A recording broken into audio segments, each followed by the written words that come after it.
جی السلام علیکم ورحمۃ اللہ وبرکاتہ۔ محترم بھائی نے یہ ایک پوسٹ سینڈ کی ہے،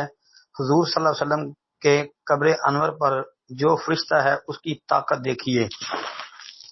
پوسٹ میں لکھا جی ایک اور مقام پر یہ فرمان مصطفیٰ صلی اللہ علیہ وسلم بھی ہے کہ اللہ نے میری قبر پر ایک فرشتہ مقرر کیا ہے اور اسے مخلوق کے نام بھی دے دیے ہیں،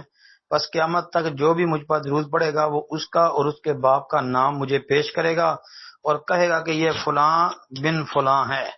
جس نے آپ پر درود پاک پڑھا ہے۔ یہ حدیث دلالت کر رہی ہے کہ آپ کی روح مبارک قبر انور میں ہے، اور یہ بھی قطعی یقینی بات ہے کہ آپ علیہ السلام کی روح مبارک اعلیٰ علیین میں دیگر انبیاء کرام علیہ السلام کی ارواح کے ساتھ ہے اور اعلیٰ علیین رفیق اعلیٰ میں ہے، لہذا ثابت ہو گیا کہ روح کا علیین جنت یا آسمانوں میں ہو کر بدن سے ایسا اتصال ہونا کہ وہ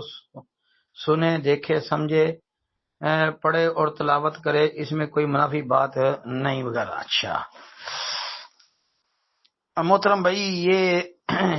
جو پوسٹ میں روایت درج ہے مجمع الزوائد کا حوالہ اس میں دیا ہے جی، بالکل یہ مجمع الزوائد کے اندر اسی نمبر پر 17,291 پر موجود ہے، بلکہ اس کے متصل بعد 17,292 پر بھی یہ موجود ہے۔ یہی عمار والی روایت جی، یہ عمار بن یاسر والی روایت ہے نا، ہاں جی۔ 17,291 نمبر والی روایت پر مجمع الزوائد کے اندر علامہ حسمی رحمۃ اللہ علیہ نے یہ روایت ذکر کرنے کے بعد جو ہے اس کی نسبت بزار کی طرف کی ہے، اور ابن الحمیری جس کا نام عمران ہے، اور اس کے بارے میں کہتے ہیں جی کلام آگے آ رہا ہے، وہ 17,292 پر کلام ہے، جبکہ 17,291 والی روایت کے بعد یہ لکھا ہے کہ وَنُعَيْمُ بْنُ زمزم، نعیم بن زمزم جو ہے ضعفہ بعضهم، اس کو بعد نے ضعیف قرار دیا ہے، اور باقی راوی جو ہیں وہ صحیح کے راوی ہیں، یعنی رجالہ رجال الصحیح، لیکن یہ روایت ثابت نہیں ہے جی۔ ایک بات اس میں خود علامہ حسمی نے نعیم بن زمزم کی تضعیف کی ہے، اگرچہ بات صحیح کی ہے، مزید تفصیل انشاءاللہ آگے عرض کرتا ہوں۔ پھر 17,292 والی روایت کے بعد علامہ حسمی نے لکھا رواہ طبرانی، کہ اس کو امام طبرانی نے بیان کیا ہے، نعیم بن زمزم سے ضعیف، یہاں پر ضعیف مطلقاً کہہ دیا ہے، بعض وغیرہ کی کوئی بات نہیں، اور ابن الحمیری اس کا نام عمران ہے، اور بخاری کہتے ہیں کہ اس کی حدیث کی مطابقت نہیں ہے جی۔ اور صاحب میزان مراد علامہ ذہبی رحمۃ اللہ علیہ، وہ کہتے ہیں لا یعرف، کہ یہ پہچانا ہی نہیں جاتا، مطلب معروف نہیں ہے، مجہول آدمی ہے، اور کہتے ہیں کہ باقی راوی جو ہیں وہ صحیح کے راوی ہیں۔ تو پتہ چلتا ہے کہ علامہ حسمی رحمۃ اللہ علیہ نے بھی ان روایتوں پر جرح کی ہے۔ اچھا جی، اب آگے دیکھتے ہیں،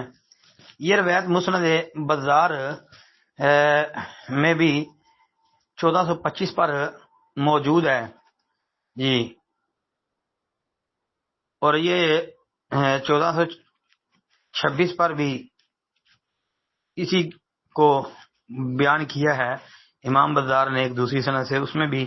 راوی یہی ہیں، نعیم بن زمزم ابن الحمیری، نعیم بن زمزم ابن الحمیری۔ تو پھر مسند بزار کے علاوہ مسند حارث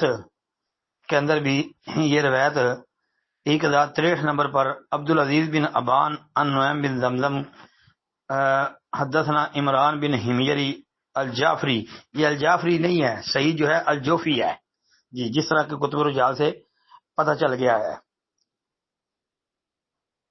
اور یہ روایت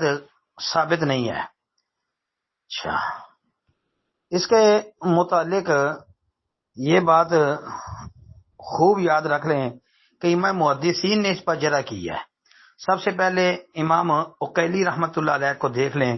امام عقیلی رحمۃ اللہ علیہ نے علی بن القاسم الکندی، اس کے ترجمے میں یہ بات ذکر کی ہے اس روایت کو، اور ساتھ میں پہلے یہ کہا ہے کہ علی بن القاسم الکندی عن نعیم بن زمزم، یہ طریق جو ہے نا اسناد شیعی، یہ شیعوں کا طریق ہے، شیعوں والی سند ہے، فیہ نظر، اس میں نظر ہے اور اس کی مطابقت نہیں ہے اس کے سوا یا اس جیسی جی۔ اور پھر یہ روایت بھی ذکر کی ہے جو کہ پتہ چلتا ہے کہ یہ ثابت نہیں، امام مقلی نے الضعفاء الکبیر میں درج کر دی ہے۔ اچھا، اور اسی طرح علامہ سیوطی رحمۃ اللہ علیہ نے جو ہے یہ علی بن القاسم الکندی والی سند کے ساتھ یہ روایت اس میں اللہ علی المصنوع جلد 1 صفحہ 259 پر ذکر کی ہے، اور پھر مزید میدان وغیرہ کا، وکیلی کا، ابو حاتم کی جرح، لسان میدان حافظ ابن اجر کی، اور ابن حبان وغیرہ کا، یہ سارا اس میں ذکر موجود ہے۔ تو لہذا یہ بھائی ثابت نہیں ہے روایت۔